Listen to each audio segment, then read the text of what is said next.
Free advice, free advice. Would you like some free advice? Free advice forever. This is going. It's real. It's real. It's only as real as we say it is. I'd say it's pretty real. Okay, then I'd say I'm a little nervous, which is weird. Me too. But I'm going to reframe it as excitement. It's a theater trick I was key taught. reframe. Yeah. So this is Free Advice with Morgan Beard. And Rob Zaleski. Welcome to the podcast. Welcome. Welcome. Wherever you are right now, whether you're driving or in the kitchen, chopping up shallots. Crying your baby eyes out. We're on a couch. It's an L couch. We have a bearskin rug. We've got nice Not real. succulents. It's not real. It's we have important a faux for people to bearskin know. rug. Although, who really cares about protecting bears, right? I mean, actually, Bears it's kill sheep. people. It's faux sheep.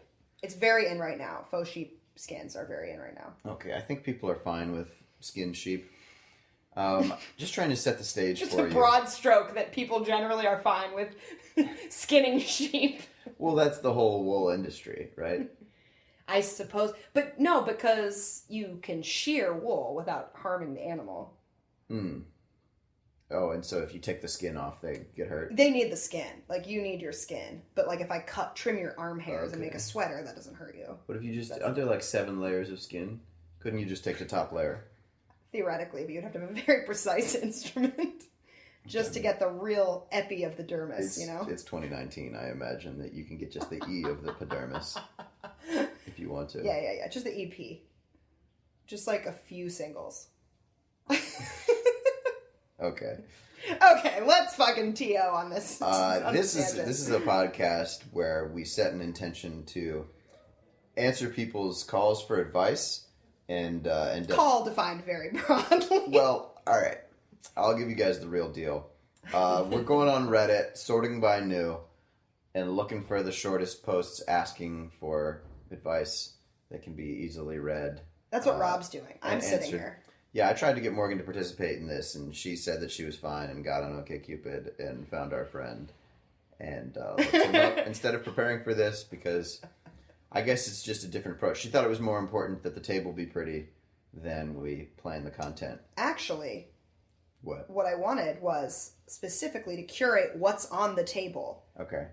in order to give us additional content and fodder for thought. Okay. Potentially. If we needed it. We may not need it. It may never be useful to discuss what's on the table.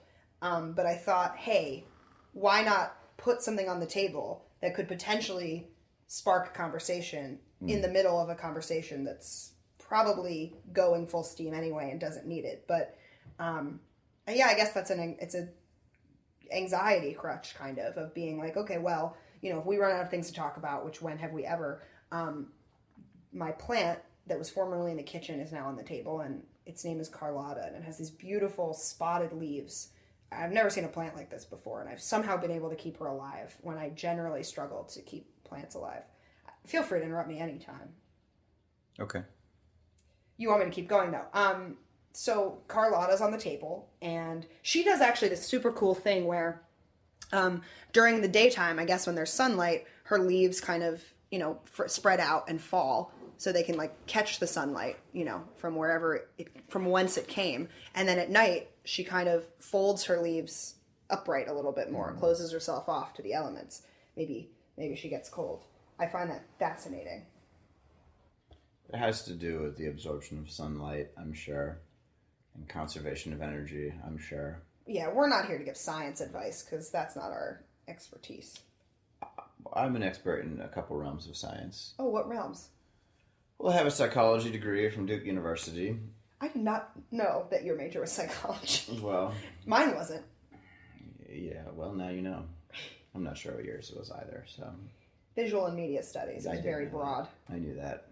I like to make jokes where I use my observational skills to see things that are very obvious, and then someone makes a joke about it, and then I say, well, I was a visual studies major. Very keen observer. Like, this wall is made of brick. I'm a visual studies major. Yeah, exactly. Okay. That sounds fun. Just a little deconstruction of my ridiculously silly sense of humor. What, so you admit to having a couple, like, stock joke types or jokes that repeat themselves. Yes, Do you think that yes. there's a joke type that you have told the most? Yes. What's that? I have a couple stock jokes about Delaware that are very stupid Okay. because I have to talk with a frequency that I'm definitely not comfortable with about being from Delaware, which Because is it's a any time unique I brought up. place to be from. People don't generally know people from Delaware. Right. We live in Los Angeles. I'm not going to Right. say exactly where. We're but recording out from Los here. Angeles. Somewhere in LA. Rob is from West Virginia, and Knock I it am out. from Delaware. Yeah. And these are two weird states that people have fragmented knowledge about. And so, like, yeah, when someone's like, "Where are you from?" and I say Delaware, and then I usually say, some people say they've driven through it, and I say, "Don't blink, you'll miss it." Tee-hee, it's the second smallest state. Again, I did not promise that these were good jokes, but people are used to, when they ask where are you from, getting an extremely boring answer. So the smallest amount of humor, I think people tend to appreciate way more than what's deserved. And you're expressing a value, because this often comes up early in a conversation that someone asks, "Where are you from?" And you can show them, look, I'm more interested in us making jokes and us finding ways to make each other laugh than talking about our stat sheets of these rote questions. I had an experience, probably the most illustrative of this. New Year's, I was at a party. We were all dancing, having a great time, and someone tries to come up to me while we're dancing and ask me where I'm from. And I was like, Delaware. Do you really want to talk about this right now? You want, like, oh, okay, how long did you live there? Yeah, I that's where I lived when I was a fetus. That's where I lived when I was 10 years old. That's where I lived when I was fucking 13. Really? Like, you want to talk about this? Are you sure there's nothing else going on right now that you'd rather talk about? What do you wish they'd say? Anything else. He was just like, yeah. And I was like, What do you fucking think his, get out of my his face. real thought? What do you think motivated those questions? Did he Him like the being way a you boring looked? person. But why was he talking to you at all? Did you know him at all? No, I did not you know think him he at was- all. He was probably attracted to you, and he was like, "This is something safe to ask a person Sure, to start a it's conversation." safe. But then when once he got the message that I was not at all shy about delivering, that this was not a topic I wanted to go into, I started making I made these jokes. Oh really? That's what you want to talk about? We're dancing under this beautiful pavilion in a camp outdoors. We're all dressed crazy. We're having so much fun. Like, there's so many things we could talk about. Why in God's name would you want to basically push pause on the fun to talk about the second smallest state where, sorry Delawareans that are listening, but I have never found it very interesting to be from Delaware. Clearly, I also have some, anger that's coming up around this issue. Because it's just it's the least interesting thing about me. That's why I don't like to talk about that I'm from Delaware. I genuinely think it's the least interesting thing. By a lot. I'm very interesting. Maybe it's the least interesting thing that is talked about often, but I'm sure that there are subjects that you've never broached that are less interesting. I end up talking about tax-free shopping a lot. I end up talking about, because retail, no, it's one of the two states or whatever where there's no taxes, and then also a lot of corporations file there. They say that their headquarters is there to get and then you tax get the rates. Delaware plates because people. And then sometimes we talk about Joe Biden, and sometimes we talk about how small it is, and some people say, "Isn't it the smallest state?" And I say, "No, Rhode Island is the smallest state." Right. I don't know why people wouldn't know that.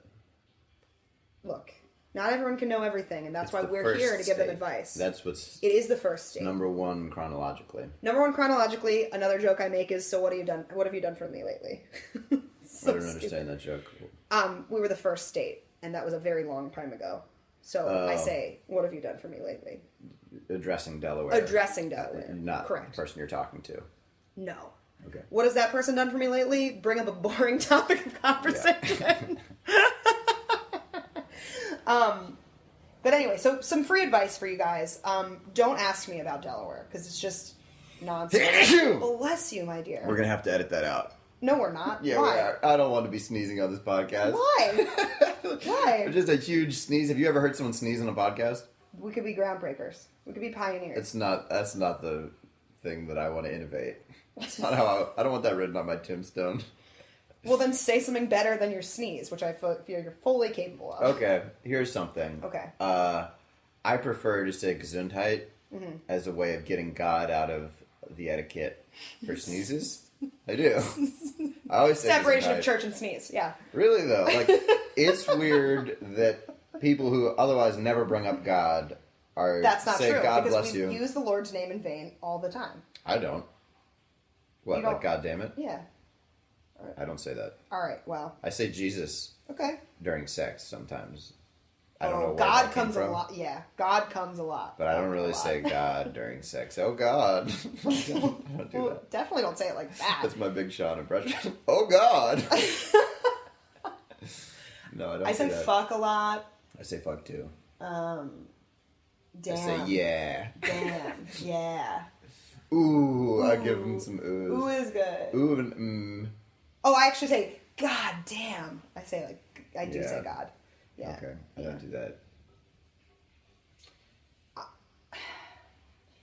My concept for what God is broadly has changed to a point where I'm comfortable using the word because I recognize that it's just a label that we're applying to something. But Granted, how does it people have- relate to sneezes for you? It doesn't, does it? Well, some people say bless you, Yeah. not just God. I think bless you. I think you hit me with the bless you, but I did. Where does the blessing come from? Me. It's because My oh, mouth. you're the blesser. I'm Okay, the blesser. you're not rubbing God into this at all. You think, but why do you think? But I need think bless? we are all- You know the tradition. we are all God. You know what it means. You know like where that comes from, right? Because your heart skips a beat or some shit. No, I think it's like your soul leaving your body when you I'm sneeze, definitely and never if heard no one ever blesses, if someone doesn't wish for God to bless you, then you just go the rest of your life a soulless person. That's grim. Yeah. So If you sneeze into a tissue, is that okay? Because then it's captured and you can you got it right No. there and you can just shove it back in your face. no, I don't think. No. Once it's out, it's out. I think so. Okay. All right. I think that's where the superstition has like. I don't want to support superstition becoming etiquette. Oh. Really? Yeah, I think etiquette should be reevaluated, and we should only do the parts that make sense, because there are things like using your phone at the dinner table while another person's talking that don't have a history of being banned or enforced in etiquette, and then we do have things that don't make sense, like elbows on the dinner table. Why would you give a fuck about that?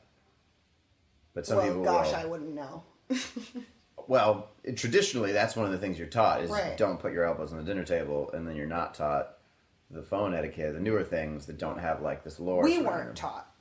Kids now probably are. Some kids. Well, not every kid is taught don't put your elbows on the You're right. table. There are rude kids everywhere. My big issue, the one that I got scolded on, one of many things that I was scolded on, was sitting properly. What does that mean to The you? definition, right? The definition of sitting properly, because I would always sit with like one foot under my butt and one foot dangling on the floor, or on both feet on the chair, and just sort of a weird configuration with my feet and my knees. And so my mom would be like, sit properly. And that means, butt on the chair, feet on the floor.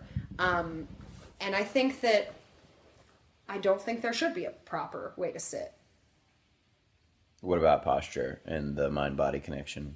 There is a healthy way to sit, but not a grounded way to sit, but not necessarily a proper way to sit. In my opinion, I don't like the use of the word proper because it implies a right or wrong that I don't think is Okay, you just intrinsic don't like to proper. Yeah, But would you be okay with, if you're parenting, which I know you're not stoked on that future, but imagine that you have a kid of suggesting or trying to correct the way that they're sitting if they're doing something that you find wrong for any reason. I think I could see myself valuing sitting in a way that's present. We're going to have to start all over. I may bless you now. I've blessed you now. Okay. I hope you sneeze so I get to use Gesundheit. Sure. I could pretend if you want to, but No, it seems don't do really that. sort of the antithesis of what we're doing. Yeah, this is about authenticity, not fake sneezes. I hate that when I'm with a girl and she keeps faking sneezes and I never know. I'm always in my head of like, am I really making her sneeze or not? I've got all this pepper out and she just keeps, Achoo. Oh, wow, that was a big one. Look at all the snot on my elbow. Like, nah, you're faking it. Women, don't fake your sneezes, okay? You're not helping anybody. Right, because it sets up this pretext of like, reinforcing the wrong things. Like, wow, you've put so much pepper on the table in exactly the right way. I'm so pleased by this, I think I'll feign a sneeze. Because then that person is going to go to the next person that they put pepper on the table for and say, oh, well, last time I arranged the pepper like this. She sneezed 8 times. Yep. You are not helping future women, including yourself, by faking a sneeze. Don't do it. Just don't do it. And guys, be more okay with sometimes she's not going to sneeze. That's all right. Yeah, like she may sniffle, and that may be the best sniffle of her life. Or you might encounter a woman who's just loaded with sneezes and she sneezes 5 times in a row, and it really doesn't have anything to do with you. Right, She's it's just something in the air. She's very sick. But let's definitely not place a value judgment on any woman's sneezing capacity. I think you can sneeze enough to where a doctor would definitely diagnose you as very sick. Uh-huh. If you're sneezing all day, like the people who have constant hiccups for years and can't sleep, or I'm sure you wake up to sneeze. I don't remember ever waking up from a sneeze, but you could, right? Have you ever woken up from a fart? No. I don't think I have either, but people have told me about their experiences of that. Or like witnessing Their own partner fart. do it. Okay. So either they've seen their partner wake up to their farts, or yes, they've noticed that they've done it. I've woken myself up to a snore. Yeah, I do that, especially like I did that sleeping this weekend with my girlfriend in bed, and I knew she was still awake, and I caught myself snoring, so I woke up and then like readjusted to try and open my nose up some. And then How'd that go? I kept doing it. I heard that I did it until 5 a.m. That was the report that I got. I would really like to go back to the topic of the sneezing. Okay. The feigned sneezing. Because this is an epidemic. We're talking about orgasms, right? Yes. Can we lift the veil on this? Unequivocally, we are talking about that. And I think it's really important for both people, or all people that are choosing to have sex with each other, that aspirationally they're comfortable enough with the people that they're having sex with, that they can be honest about what makes them sneeze. And yes. I'll translate. You can keep talking. No. Sneezes, I thought, whatever. Okay. That's a piece of my free advice, is look for opportunities outside of sex and during sex to communicate honestly as much as you can. But I know there are those moments in sex where you're just like, in your head, you're just like, oh, I wish it was just a little different, and you just beat yourself up. You go back and forth, and you're like, should I say it? Should I not say it? And then you're so in your head, and then all of a sudden you're like, what am I doing here? It'd be so easy. But I especially and I'm sure many other people really take on the feelings of my partner and try to be like, how are they gonna respond if I, say slower, faster, softer, whatever. And in my head, I've distorted it into this thing of it's going to be this huge deal if I say faster, because it's basically like I'm holding up a giant sign that says you're doing it wrong. And that's just not true. Yeah. So it's a lot of missed communication. You could start it with, you're doing so great. Give it to me even faster. Yeah. And that's never been the problem. I mean, well, it depends on the act. It depends on the act. Oh, I want you to you're doing so great. I want you to slow it down so I can really savor it. There's a way to positively spin any of these instructions. Yes, of course. I'm going to lay down. All right. So what else are we going to be giving free advice on? Because I feel like we could return to this topic in a different depth, but for now, I feel as though we could potentially move on and everyone would survive. You're right. The next topic that I'd like to address with you. Okay, here's a more conceptual thing. The value of kindness versus honesty. Holy shit. I feel like Okay, these two are often at war. Uh-huh. And This is kind of the same topic. Yeah, it is. Yeah. That was a way into this, or maybe what reminded me of it. So I've been reading Mark Manson's The Subtle Art of Not Giving a Fuck, and he says his time in Russia was marked by observations of people being what he thought of as very rude and giving lots of unsolicited criticism. And he said their prime value was honesty, not kindness. And he met a Russian man who posited that evolved out of a lack of economic opportunity, that everyone kind of acknowledged that they were fucked under Soviet times. So the only thing that was valuable to a person was if you could trust them. They weren't going to give you a job, or they weren't going to get you. There's no economic opportunity from them. But that in the West, everybody's a potential employer or potential recommender. So it was more important to put forward a kind face and That's cool. not That's rub anybody the wrong way. Yeah. But he said it was more worthwhile to rub some people the wrong way and have everyone trust that you were speaking exactly your truth. And then Mark goes on to say that we could probably benefit from more placing honesty over kindness in the West. My opinion on this, which I assume that you're inviting me to share, I am, is I don't want to jump in if you weren't finished describing it, but That's it. my Very- personal very philosophy. kind of you, though. Oh You yes, demonstrated always which you consider. care about. Yes, but honestly, my kind of top tier principle above kindness and above honesty, because I treat kindness and honesty as vehicles for this, is love. And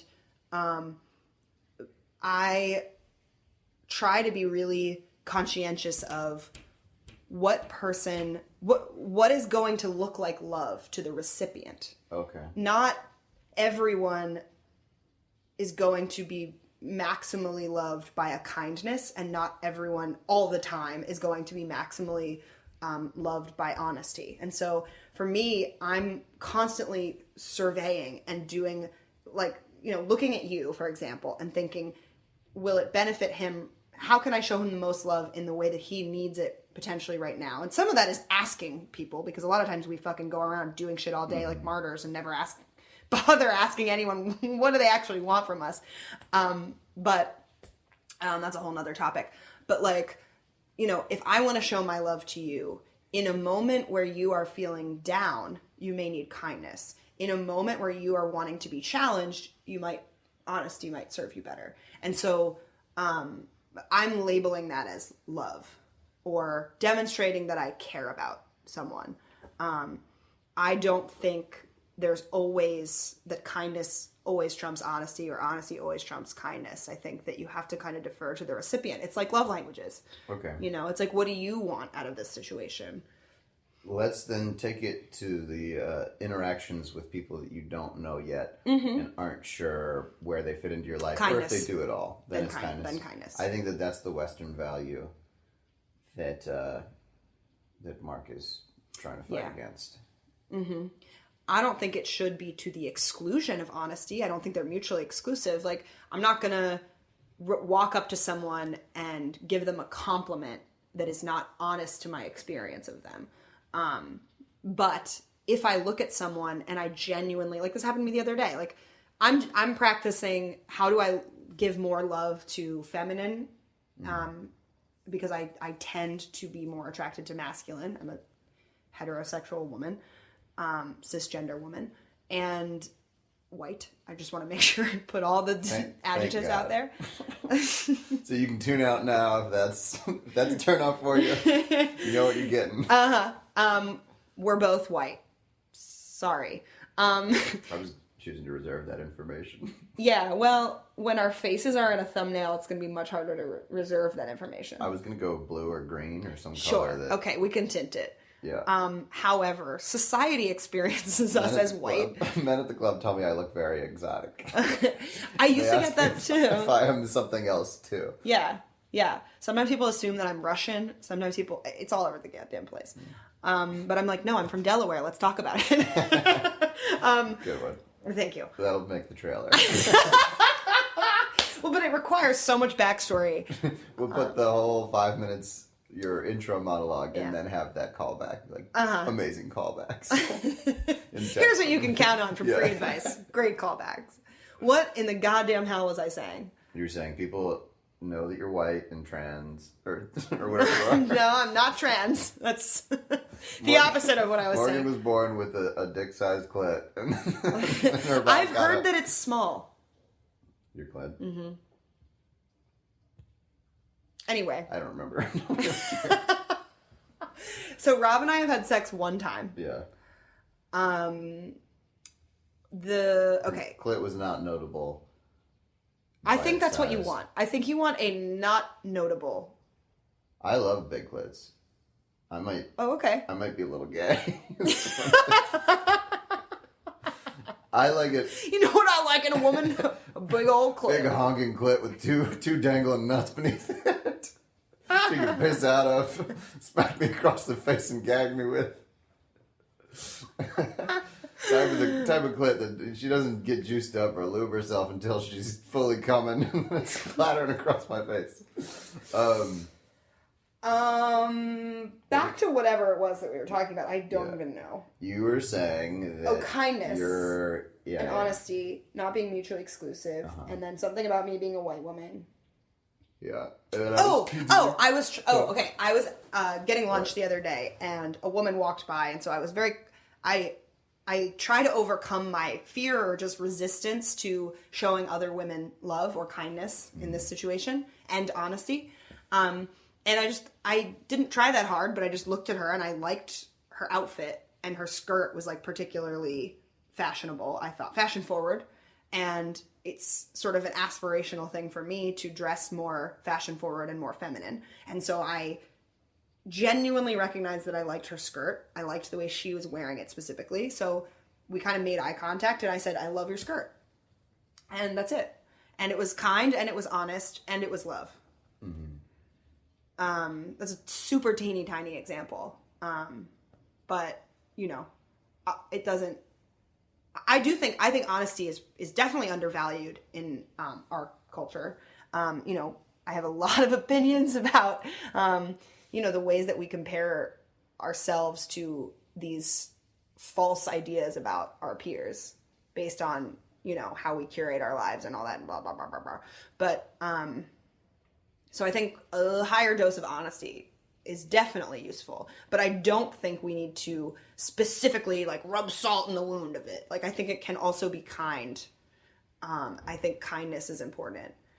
I think unprompted, if you're going to offer something to someone, only do that if it's something intended to make them feel good. If someone asks for your opinion about something outside of themselves and you think they might disagree with this, if they seem like they're excited about a movie that they just saw and you didn't like it. I see a lot of people kind of trying to gauge my reaction and then agree with it first. Ooh, I don't like that at all. Me neither. And I think it's about wanting to be liked by everyone and to avoid rejection from everyone. Diluting your actual opinion. Diluting, not diluting. Okay. Yeah. Diluting your truth in order to be palatable to the masses. Yes. I don't like that. People hate that, I think, or they don't hate it, but it kind of dismisses that person as an option for someone that you'll get really close with, and for us, not for everyone. Us. Why not for everyone? How are we different? Some people want to surround themselves with yes men. That's just how a lot of people are. I would say it's not people that I aspire to be, but it's people that I have empathy for, and many times they don't know that they're doing this, or sometimes their friends are yes men and their relationship is an area where they challenge themselves. It's interesting the different roles that we fill and how and why and how is it based on our dynamics with each of our parents of potentially opposite genders, and what we look for from a masculine presence versus what we look for from a feminine presence. I think it's fascinating. I think I may not have been rejected enough as a child. Okay, so you want a little rejection? I think it's good for me, and now I've definitely celebrated like asking this girl Deja to my semi-formal in college. Mm-hmm. Right after a date went well. I know that I'm in this high point. I'm in this moment of experiencing acceptance, and then I call up Deja, and oops, I used a real name. Whatever. You already did. Yeah, I know. It's deja vu. Yeah. Asked her to my semi-formal, and she was like, "No, I don't go to dances or things like that." Okay. How did young Rob face this rejection? I was proud of myself for being okay, for doing it and inviting it, and like had a smile that I even asked. And another time, I made a girl really uncomfortable. We were hooking up on the beach. We were making out, and I was like, "I want to fuck you right here, right now." And she was like, "That's my cue to leave. Okay, you don't walk me home." And I was like, "Well, just let me like make sure you get home safe. I'm not like." I'm still the same person. I'm not going to rape you. Right, exactly. I was just trying to like be that. sexy. Right, exactly. That's I thought that fascinating. it would be hot. Even just expressing the desire, I was like, it's fine for you to say no or for us to not go. I was kind of like just dirty talking. Yeah, yeah. But I don't know what how her old were past you? experience, that was junior year. I don't think a Myrtle woman Beach. is ready for that at that time, potentially. Some are. Some are. Yeah. She wasn't. Nope. Nope. Okay, that's like you you know. leave. The tone that I took could have reminded her of someone else. I try to like recognize that a person's I can easily remind someone of a negative experience, And for those of us that aren't looking at Rob right now, which is everyone but me, I feel it important to note that Rob has an intensity about the way that he talks and the way that he looks at people that can be intimidating.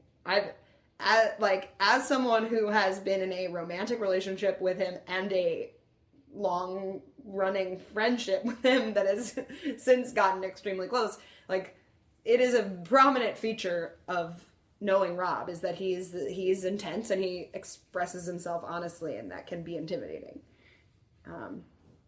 This girl was like alone on the beach with you. Okay, it was very. I get it. She was very into it, and it was all very. She was giving you the have to have signals the that you couldn't context, say that. Yeah. That it wasn't like the first thing that we had said in an Yeah, hour. We were yeah. complimenting each other a lot and like building passion. Yeah. Wasn't like my opening line was not that. Yes. Right. So. I see it from both sides for sure. Sure. The point of me telling the story was the next day I felt bad that she felt that way and felt unsafe around me. And then I also congratulated myself a little bit for doing the thing that I was afraid, and then being like, all right, she's okay. She's not scarred for life. That was uncomfortable. Definitely But not like, scarred for life. if I'm always afraid of ever pushing someone's boundary, then I won't have the positive experiences that come from doing something bold. And it's important. I was happy that I got an experience that allowed me to practice being rejected, and everyone was safe. It wasn't the end of the world. Didn't have a rumor spread about me that I was a huge creep and no one should ever, invite me to be their friend or associate with me, which... How many times in your life have you been invited to be someone's friend? That does not happen. I guess Facebook, but in real life, it's not as formal as extending an invitation. And I could be wrong. No, I was using that kind of as code. I guess I'm thinking about the current sexual climate in the Me Too, post Me Too movement. We've been discussing improv coaches that our team might want or not, and the girls on my team will just make these vague, like, I heard from somebody that guy is just not a good guy, and then I'm like, I don't really ask, and then there's no discussion of why, but I assume it's something sexual related. He creeped somebody out, or he crossed some boundary, and maybe I should ask, challenge that. But like, if they're a good improv coach, or like, should rumors like that? I think that's a problem in the balance of power. Of like, somebody can just say that they're not a good guy, and then that ruins. I'm not going to relate to them in any. I'm not looking at dating them. So should they not be allowed to be my improv coach if they it matters how bad. If they had a weapon and assaulted somebody, of course way I different. don't want them. He's not a But good guy. when we're vague he like that- stabbed some of my friends. Right. That'd be terrible. That's legit. Yeah. It gets messy if it's like if they lied or cheated or if they okay. But what People are other bad to qualifications should we consider for an improv coach? Right? Exactly. In some realm of somebody's life, they will have done something that is not admirable. It's Yes. shameful. Yeah. If it's sexual, I feel like that carries a special weight now. Oh, I think it's a weight that it should carry because it's been something that's been sort of in the closet, so to speak, for so Yeah. long, and we've been suffering with it for so long. However, there is nuance, and we shouldn't be comparing what Bill Cosby did to, he sort of, grabbed my ass at a club and it wasn't appropriate. It's like, those are two really different things. Mm-hmm. We may label both of those things as bad. Some of them as horrendously horrifying, but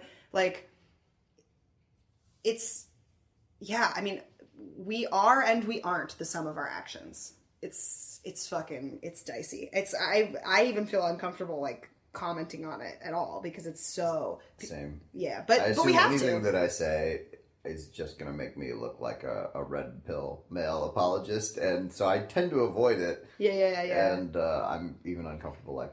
I'll say something that under the microscope will, or if you take it out of context, yeah. right? Then when it's my turn to host the Oscars in 12 years, I'm They're fine. going to pull out a 12-second Right, clip of this go back podcast to of him episode saying one. it's not that bad that he stabbed someone Yeah. with his penis Right. without consent. Right. Yeah, no, I know. I didn't say that though. No, In I fact, know. That I was a would- made-up quote. Yes, that was a made-up Very quote. good. That didn't end up on the editing cutting room floor of this podcast. And she's No. referencing something you didn't get to hear. No. I was modeling an example of how one would take something out of how one would twist I got you. and contort what someone said very loosely. Yeah. I don't even know where to go from here because it's just rape culture. Yeah. What's next? How about we turn to our listeners, our future listeners on Reddit, and see what kind of advice they're asking for. What do you say? I say, sure. I'm glad that you're sitting up because now it feels like we're having a more... I was laying down. Yeah. It helped me open up as as if I was on a therapist's chaise lounge. All right. Semra23 says, I have trouble speaking. I talk with a very low voice, and I'm never really able to get the words out of my mouth. This leads me to often getting treated any kind of way, and I'm never really able to stick up for myself. I can't even just casually talk to someone to try and become their friend, or even talk to a girl I like. The only time I really talk is when I'm with my friends, and even then I still have trouble with expressing my feelings and things on my mind out of fear of what they might say. I think this is lowering my confidence even lower than what it already was affecting, and my ability to be happy. Anything I can do to get better at speaking my mind and becoming more social? Okay. I have a lot of different directions we could go in here. One of them is when he says he talks low, I assume he means quietly and not super low voice, low like this. Low like he's quiet. Because he's then saying, I find it difficult to speak up in any circumstances. Yeah. Whatever he's defining as low talking, he's then realizing he's made it his reality in a way. And that's sad. But I think also the fact that this person has enough desire to speak out and self-awareness to use a platform like Reddit to express this thought and is even thinking about these things is super promising. And, it opens him up to receive what he actually wants. Because I'm sure there are not 8 billion, because that's about how many people there are on the planet, but a ton of people who have exactly the same problem that haven't bothered to voice it in any capacity. Mm-hmm. So the first thing I would say before we say, here's our onslaught of advice for this person and all the things that they're doing wrong is you're doing something right by even owning up to this issue in a way that kind of subverts the original problem, Right. or indicates an optimism. That was so weird. An optimism about this problem being solved and being able to use his quote unquote voice to get his needs met.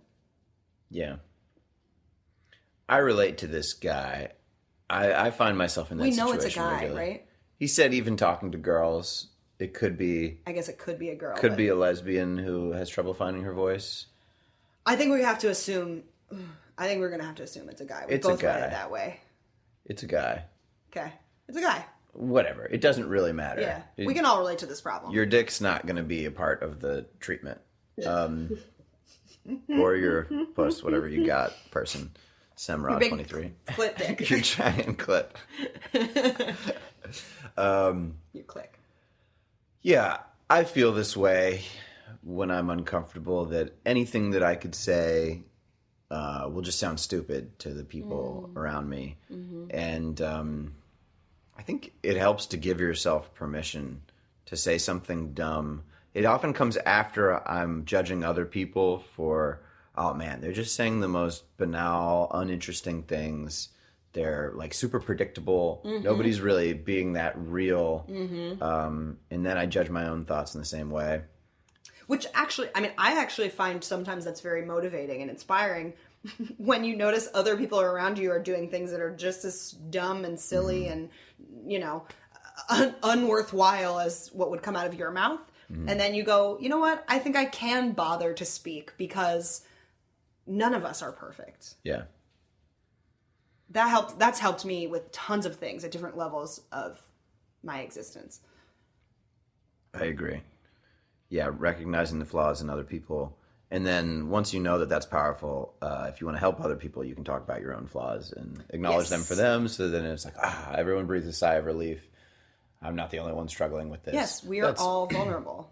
What I was trying to do in starting the answer to Semra is let them know that I deal with this. And look at me, I have a hugely successful podcast now.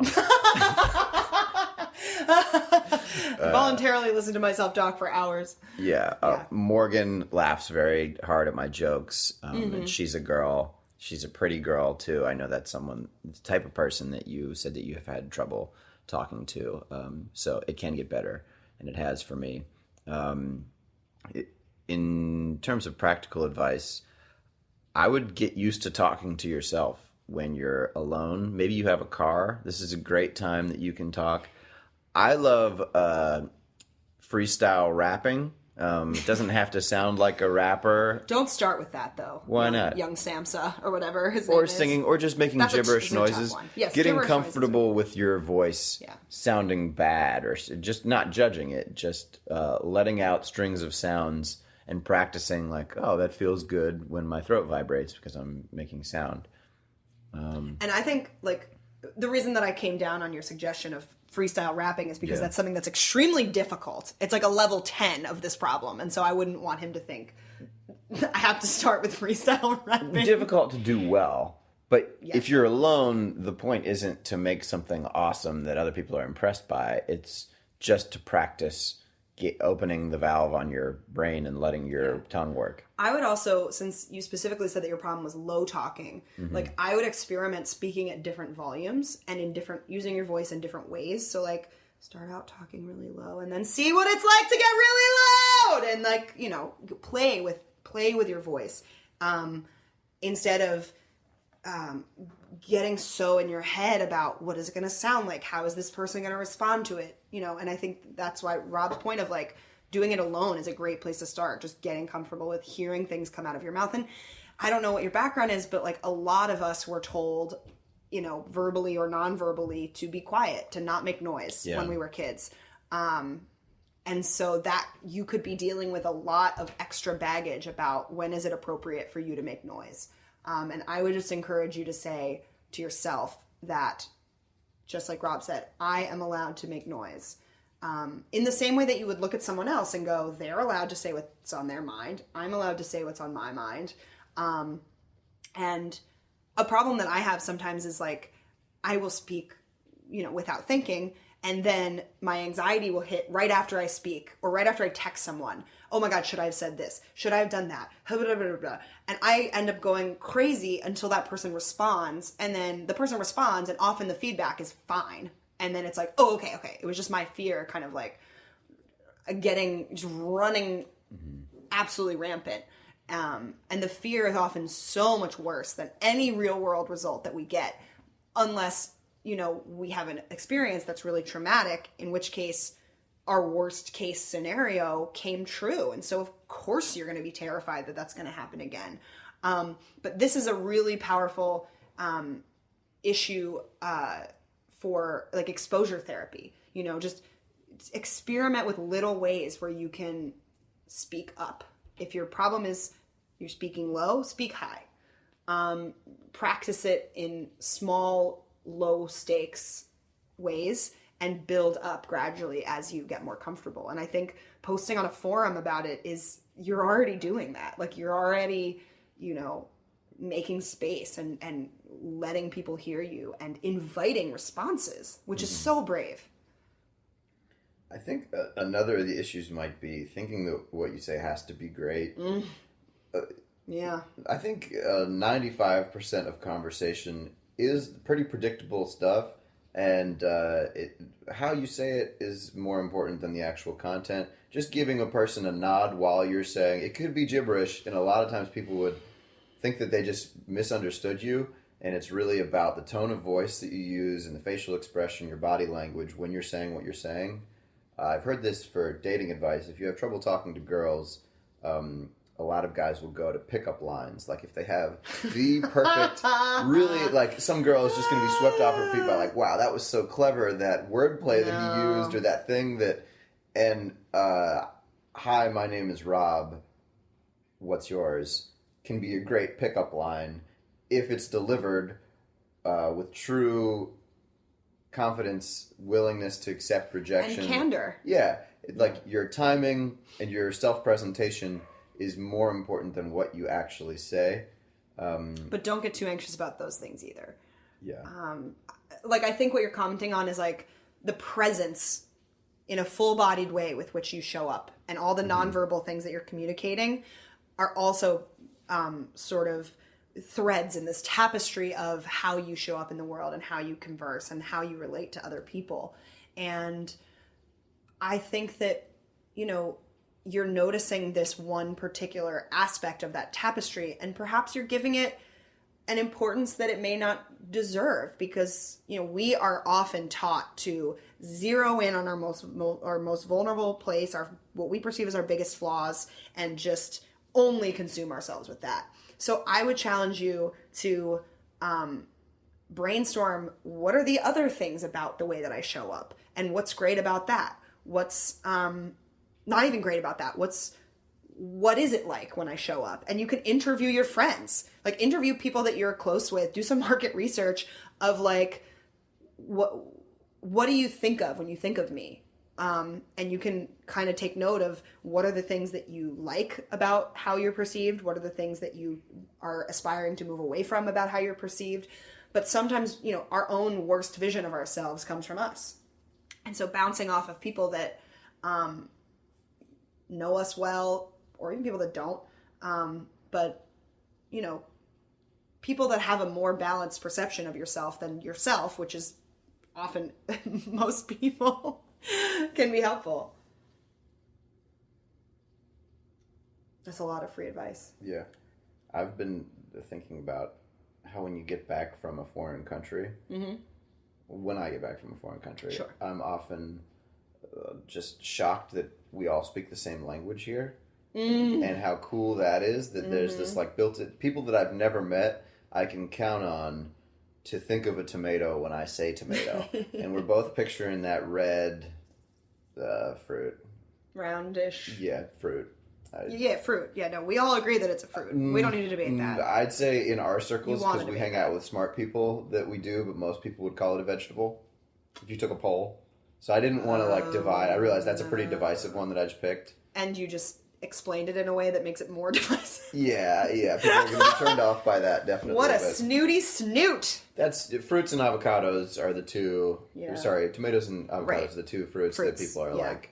That's not a fruit. Yeah. You just don't think of it as a fruit because it's not sweet and juicy. And most people don't care about these categorizations really either. That's true. It's us because we like to feel better than other people by knowing things that they don't. And that's probably a defining... Pretension is a disease. Yeah. But it motivated us to make And so is hypertension. Okay. All right.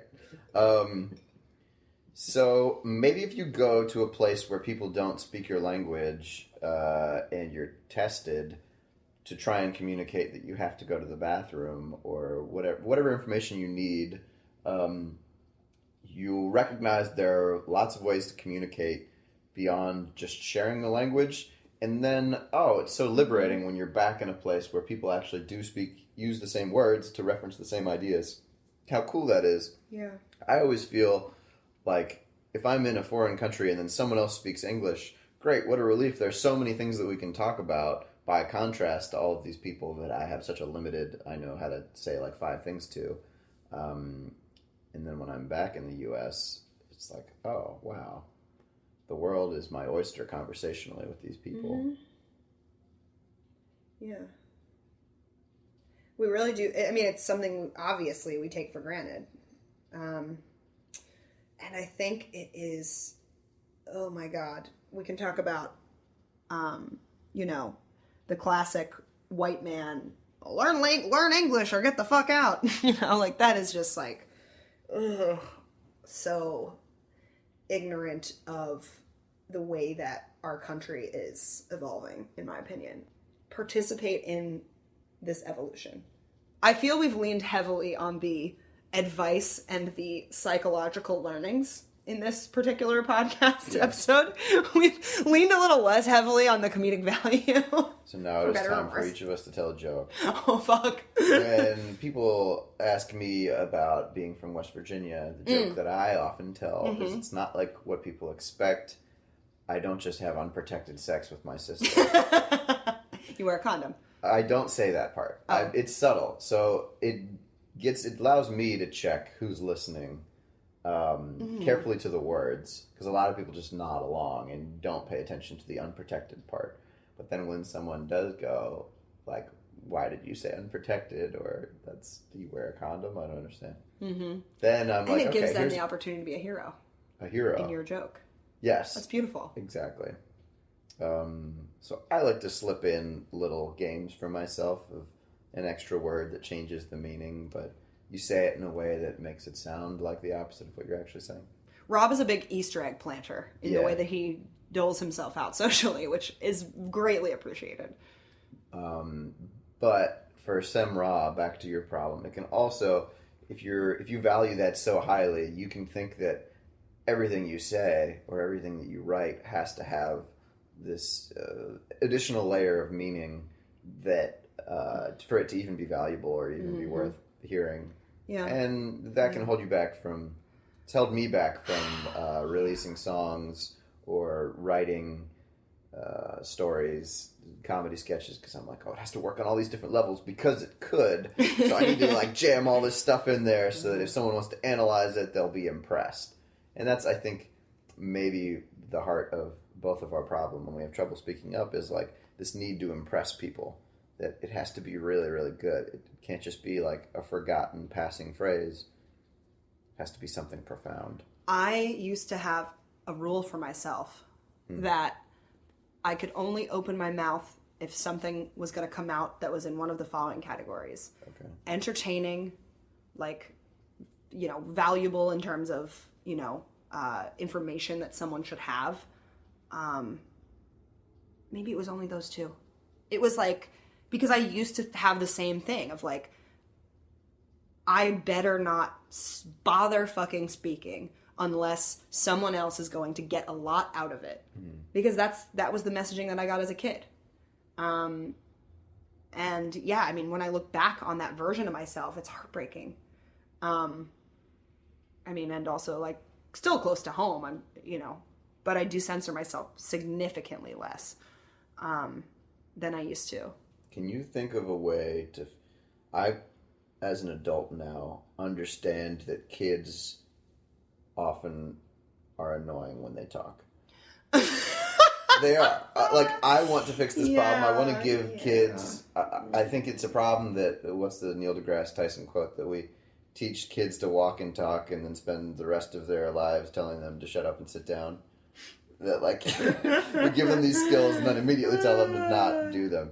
Yeah. Yeah. I would love it for kids to... I've heard that that's why people are... Like, children are naturally good singers or would be, but most people are told to be quiet and then they lose their vocal abilities. The blind kids that can echolocate naturally and they're forced to stop because it's annoying. When you have a bunch of children around or when you have children interacting with adults, it's... From the adult's point of view, yeah, it's annoying when kids tell you a story that's not going anywhere. They are just including all these details and tangents. They're, like, totally not thinking about it from your perspective. Should adults just suck it up and put up with it more? Can we build a robot? Can we pretend to be listening and just doing something else? Have earplugs in? This is something I've been thinking about a lot. I don't know the answer, obviously, but one response that I would say, or one thing that I've observed is that parents often try a little bit harder than they should to treat their kid the way that they fear the world is going to treat them. So, to prepare them for it? Yes, exactly. And so kids walk around or form as they, in their formative years, this idea that all of their worst fears are founded all of the time. And they're always going to be met with the worst case scenario. And as a coach, it's like, that's what I spend 90% of my time doing with clients, is breaking down those defenses. Because it's like, the parent thinks they're doing the kid a service by punishing them. But really what they're doing is giving their kid a punishing internal monologue. And so what do I think adults should do about it? Just be. Just be as an adult. Model for the kid the way that one should be in the world that works the best in their eyes by just being themselves and not coming down excessively harshly on certain things, but, helping them to be curious. Maybe if your kid is telling a story that's really, really long, you could ask in a sort of playful way about, how long is this story going to be? I don't know. That could shame a kid and ruin their life because anything could. Anything could. But I think the more that we are so constricted and punishing ourselves, the more our kids pick that up. And the things that you consciously try to pass on to your kids are often not the things that they pick up. They pick up the things you're unconscious about too. So it's like you're always going to fucking lose and you're always going to fucking win. So just do what you want to do. That's a gross oversimplification, but anxiety is just pervasive. It's such it just spreads and multiplies when it's unchecked. And we so often give our kids the message that it's important to have anxiety in order to be prepared for what the world is going to give you. I agree. I do think that I was probably coddled a bit too much. Like, I didn't get grades below an A. I didn't get cut from anything. I didn't experience much rejection until much later. Mm-hmm. And I wish that it was just a normal part of, like, bullying, for instance, is something that's a hot button issue. You weren't really bullied at all? Maybe once or twice. I think people being mean is something kids should deal with pretty regularly. That we shouldn't eliminate that completely. Now, you can't control what other kids are going to say to your kid. That's for damn sure. I think that the current trend is to do that. We should encourage kids to be nice to each other, but also not give kids an environment where they just make it all the way to 18 having not dealt with somebody excluding them, somebody making fun of them. I guess I don't think as the parent you need to curate that environment. Yeah. Well, as teachers or people designing spaces for kids to interact. That's interesting. I think that if there is an overabundance of social justice, shutting people down for saying things that are offensive, trying to censor alternative points of view, that it may be the result of this anti-bullying culture that these are kids that are getting to college, and I count myself amongst them, having not really learned how to respond to things that hurt them and learned how to argue. That they just want to stop the offensive point of view. I think that I definitely did not have the experience that you had. I feel adequately rejected and bullied. And I've been sort of overcoming that, into adulthood and I'm sure beyond. And my point is that one way or another, I don't think that we have to overly censor the negative voices, overly censor the positive voices. I think that the less anxiety and self-consciousness about the way we approach these issues, the more that will unconsciously get passed on. I mean, I think, there's the what doesn't kill you make you stronger kind of mentality of like, allowing life's challenges to help you grow, but not supplying additional challenges so your kid can get tough as nails, because that fucks you up. No, I think that's what school is.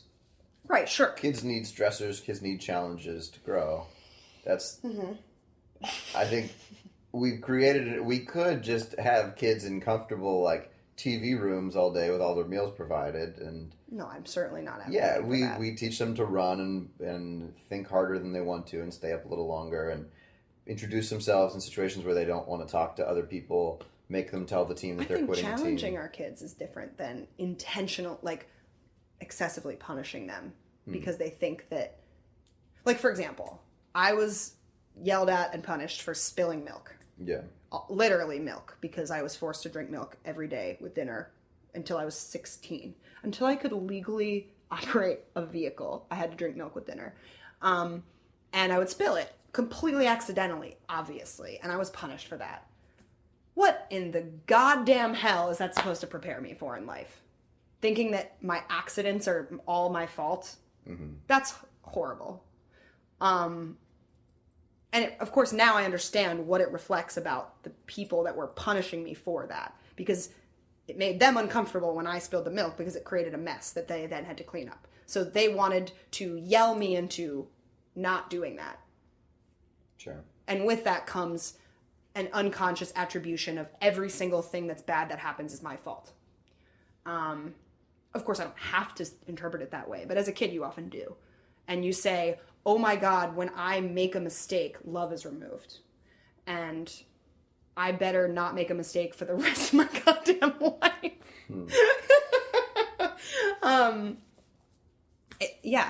It's fascinating. And there's really no right or wrong answer. But the more that as a parent, I think, or a therapist or a friend or anyone, that you can embody what you want to see in the people around you, rather than just giving free advice, is the best way to go, because people learn by example. People see what you do. They hear what you say, but mostly they internalize what you do. So everyone should pretty much just start a podcast, is what I'm saying. How has this experience been for you? Is this your first podcast you've ever been on? Definitely. Not counting the trial run that we did back in December. Right. No. This is definitely the first. I am uncomfortable. Actually, really, to comment on this exact phenomenon of not wanting to hear your own voice and being super self-conscious, like, there's a huge hesitation for me, because I have to overcome all these programs in my head of who the fuck would want to listen to me talk for an hour. Yeah. And it's like, well, I have a lot of friends. I have people that pay me for my guidance and support. And my parents call me, and my friends call me for advice, and my clients call me for advice. So it's like, okay, obviously I'm getting the feedback that people want to hear what I have to say. But still, my unconscious programming from when I was a kid was, no, we don't want to hear you. So I have this extreme self-consciousness that many of us have, like if you listen to your voicemail greeting or whatever, where hearing yourself talk is just tremendously uncomfortable. And so I know that that's going to be this experience. When I listen back to this, I'm going to be like, what a fucking bitch. And like, oh my God, she's so loud. Oh my God, she's so nasally. Oh my God, she keeps interrupting. But at a certain point, you have to decide, I'm living my life in the way that feels the best for me, and people can decide what that means to them. And no one is forced to listen to this podcast. Mm-hmm. That reminds me of one last thing that I'd like to say to Semra. Mm-hmm.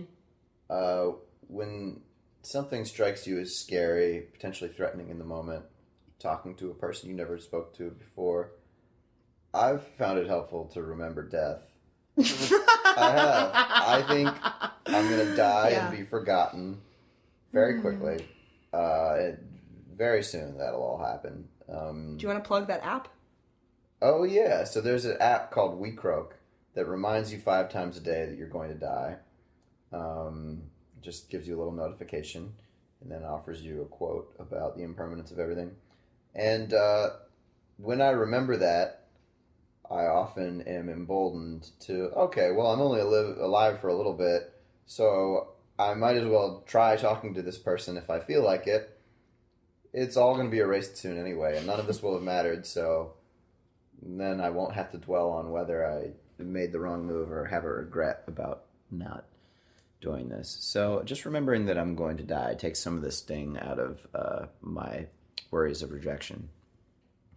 Yeah, because, why not supplant that with an even greater fear? Look, whatever works, babe.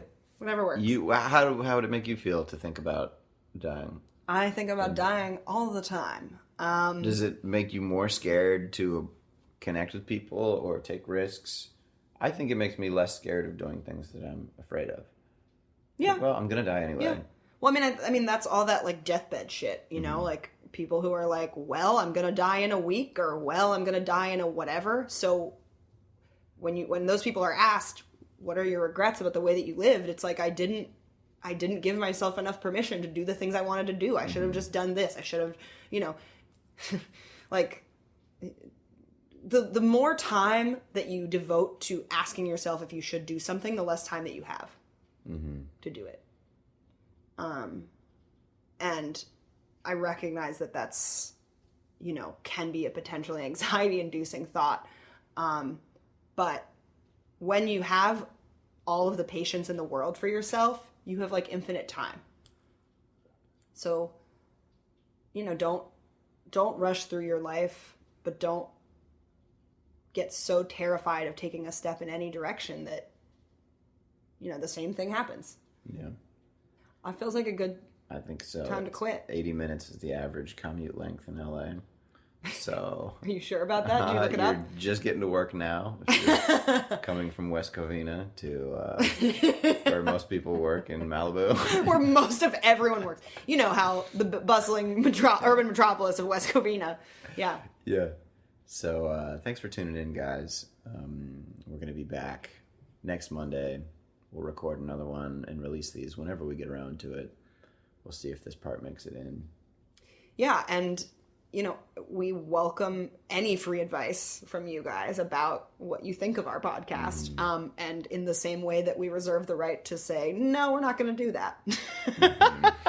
And you can also choose in your life not to take our advice, of course.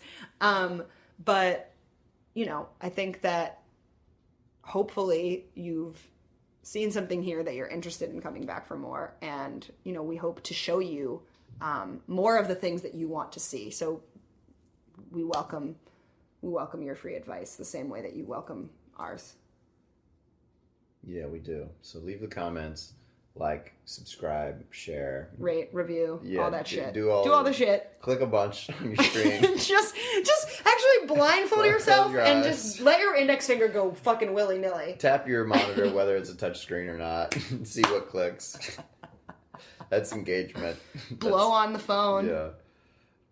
Sneeze on it. Yeah, try and work out the maximal input into your computer, whatever you can, or device, whatever you're using this on. If you're in your car, honk your horn a couple times. The more honks you get, the better that it helps our search engine optimization. So thanks. And just, honk anyway, because just make noise. Mm-hmm. Slam on the brakes. Endanger everyone around you. Go into neutral. Pray pray that your alternator fails and you Yeah. just stall out in the middle of LAX departures and just see if that goes well for you. Yeah. It didn't Well, for me. Okay. Cool. Thanks, guys. What are we going to look forward to on the next episode? What do you want to do differently? What do you I think got more this? comedy. More comedy? You want to do some prepared bits? No.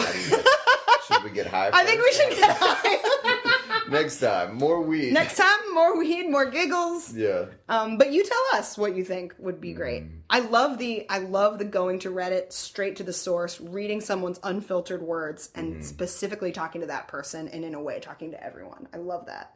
Yeah. Because look, we're fucking figuring it out as we go too. Like, this is a reflexive process. And I think that, like, I've said multiple times to Rob in conversations not recorded that I want this podcast to be an example of us doing something that we're hesitant to do and just seeing how it goes and putting it out into the world. And by doing so, sort of vulnerably, that we can hopefully inspire other people to do things that make them feel vulnerable. Yeah.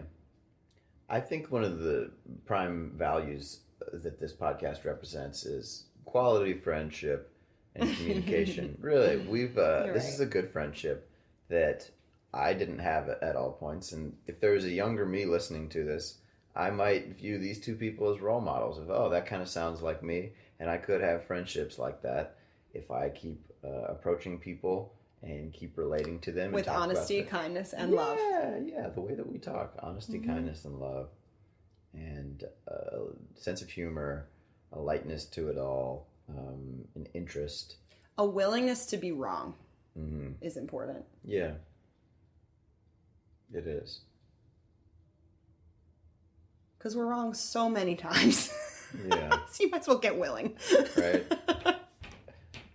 If you're terrified of being Welcome wrong, to the club. You can't be right. Yeah. If you're everyone's terrified of scared. being wrong, welcome to everyone ever. It's not about, okay, right.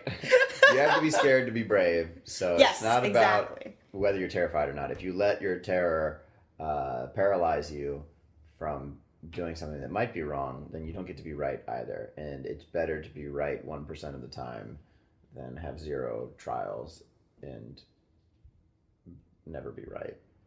And then there's a certain point where, I have a lot of clients and friends and, general people who are like so trapped in their intellect that they're collecting evidence and collecting data for like way beyond what's necessary. So it's like you have to like do the phase of collecting data and getting prepared and getting comfortable and finding out why you may be uncomfortable and figuring out the things that you want to do. And then at a certain point, stand up and do the thing. Stop collecting evidence and just go do it. Yeah, suck until you don't. Let yourself Suck be until bad. you don't. Suck until they come.